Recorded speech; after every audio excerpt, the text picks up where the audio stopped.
The following is a selected video from masterthecontent.com, where you will find an extensive video library of lectures for a variety of standardized admission tests. We offer over 600 hours of detailed video lectures for a multitude of standardized tests. Use our interactive in-lecture table of contents to find specific topics of interest. Work through numerous in-lecture examples to help you internalize concepts. To learn more, visit masterthecontent.com. Your career, our passion.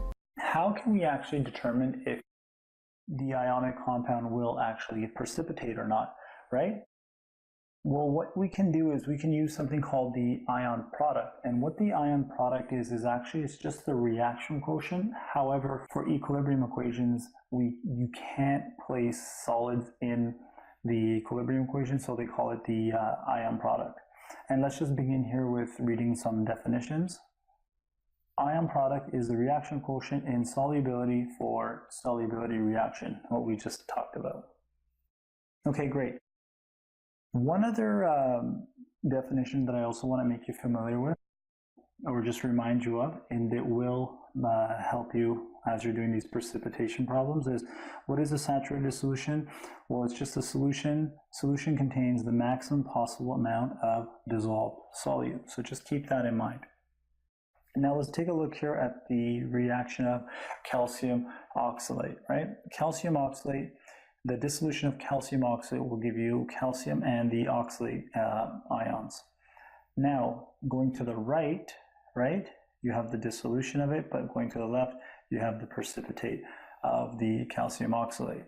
And three different conditions that we should be aware of as we move forward is when the ion product constant is actually going to be less than the solubility product, the reaction should go in the forward direction. So that means the solution is unsaturated, right? And there's going to be no precipitation forming. And when the solution is unsaturated, again, that means that the solution does not, I repeat, does not contain the maximum possible amount of dissolved solute.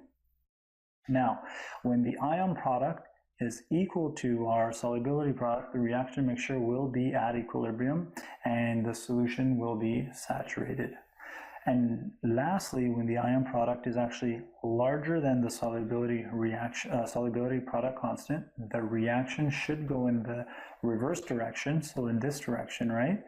And the solution is going to be supersaturated firstly, and secondly, a precipitation will occur. All right, let's do an example of this and demonstrate the following. Example, predicting whether a precipitation will occur. Will a precipitation form when we have the following concentrations of our calcium ion and our oxalate ion as well, and the solubility product is 2.3 times 10 to the power of -9. We'll begin by writing down our reaction, right? And our reaction here is going to be our calcium oxalate C2O4 solid, right? And that's gonna give us our calcium plus our oxalate ion. Let me just make this a little bigger. That can be confusing sometimes. Okay, great. If the reaction goes in the forward, we will not have a precipitate, and if it goes in the reverse direction, then we will have a precipitate.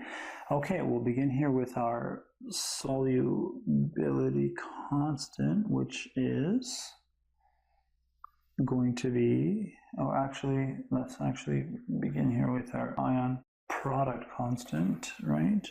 We'll begin here with our ion product constant, and again, it's just going to be the concentration of our calcium, right? And the concentration here of our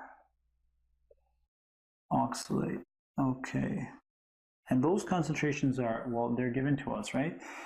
And this one was 1.5 times 10 to the power of -3, and for our oxalate, this was 1.0 times 10 to the power of -8. And once you go ahead and you equate that, you will end up with a value of 1.5 times 10 to the power of -11. Now, because our solubility product is actually going to be larger than our ion product, this solution will be unsaturated firstly, right? And secondly, there will be no precipitation. Oh, that is there will be no precipitation. Okay, great. Now let's move on to our next slide, and we can do